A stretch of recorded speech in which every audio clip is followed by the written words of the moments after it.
Man, what the hell is this? Are you kidding me? Am I doing agility runs right here? What is this?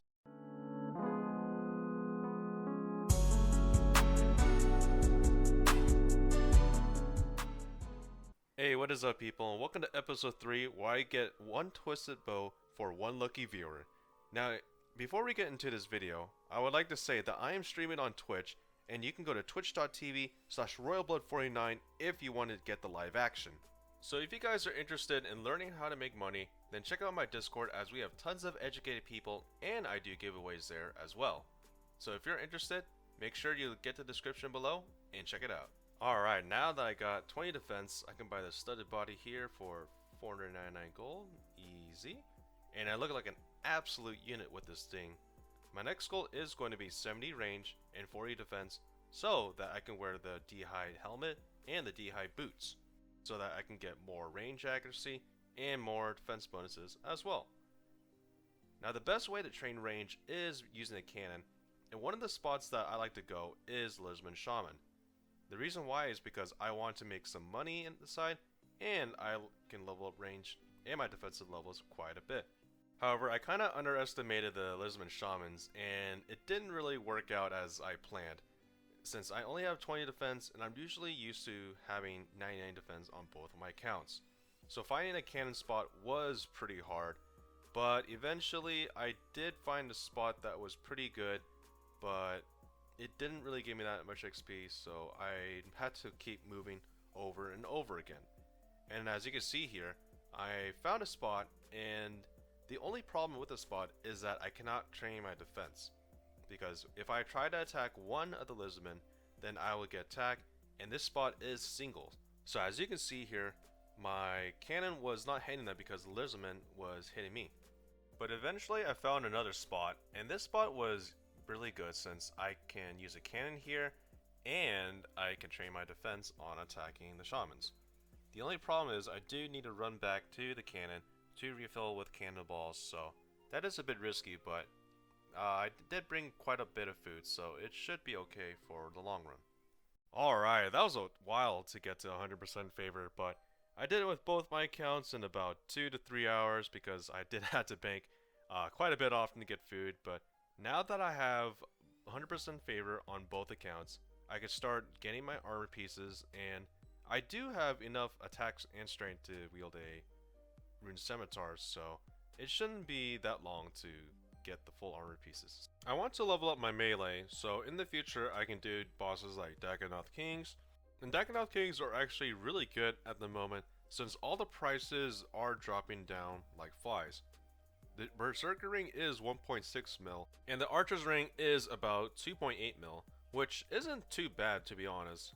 Not only that, there are quite a bit of alchables, so I can out quite a bit of stuff there, and the best part about it is that it is super AFK there, so that is something that I'm going to look at in the future.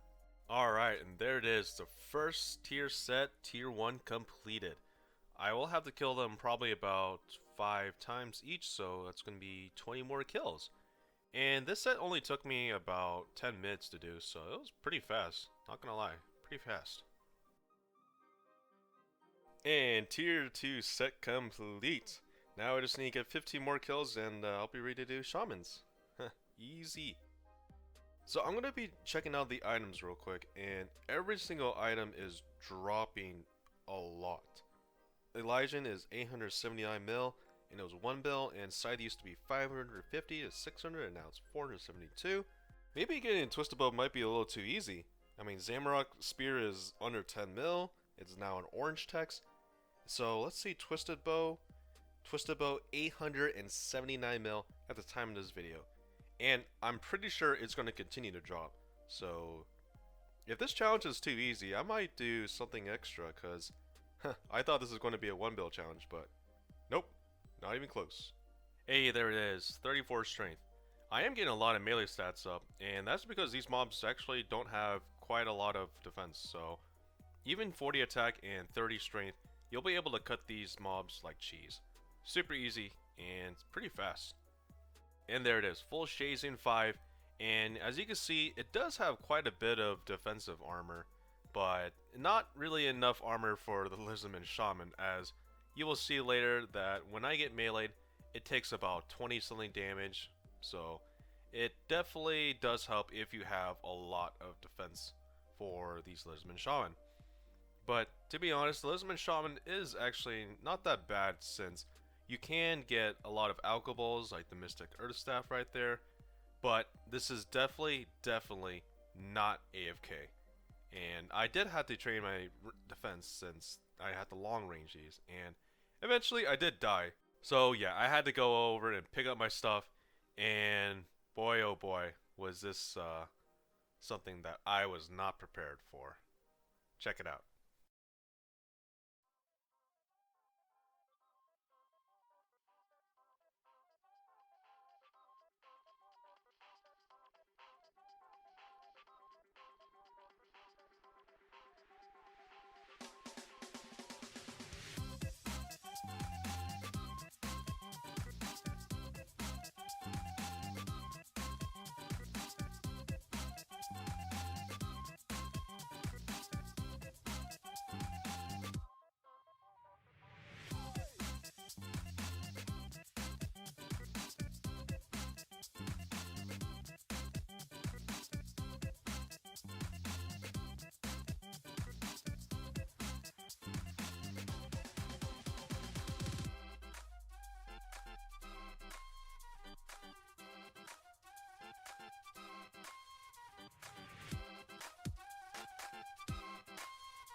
And to be honest, I don't think I was doing it right, but still, Lizardman Shaman on both accounts is pretty hard to do since it is very click intensive and you have to make sure that you don't get hit by those ads. So, definitely not going to do that again. But what I will do is the good old Venanatis, and for those of you who know me, you guys know me that I love to do AFK methods, and Venanatis is definitely one of the best spots to do since not only it gives really good money, it is pretty consistent. The valuable drops are the Onyx Bolts and Dragon Pickaxe, and it's not too hard to get them, but the only problem with this is that I am a low account, so peers can attack me. So I do need to watch out for those level 80s and 90s because they could attack me since I am only around level 61 and 62. Now most people that come here usually try to rag you or screw up Venanatis' safe spot or just try to bolt you, but there are some cool people that just come over here and say hi, but most of them are pretty high level since this boss does require you to have quite a bit of stats, and it is quite entertaining to see other PVMers die while you're doing Venanatis.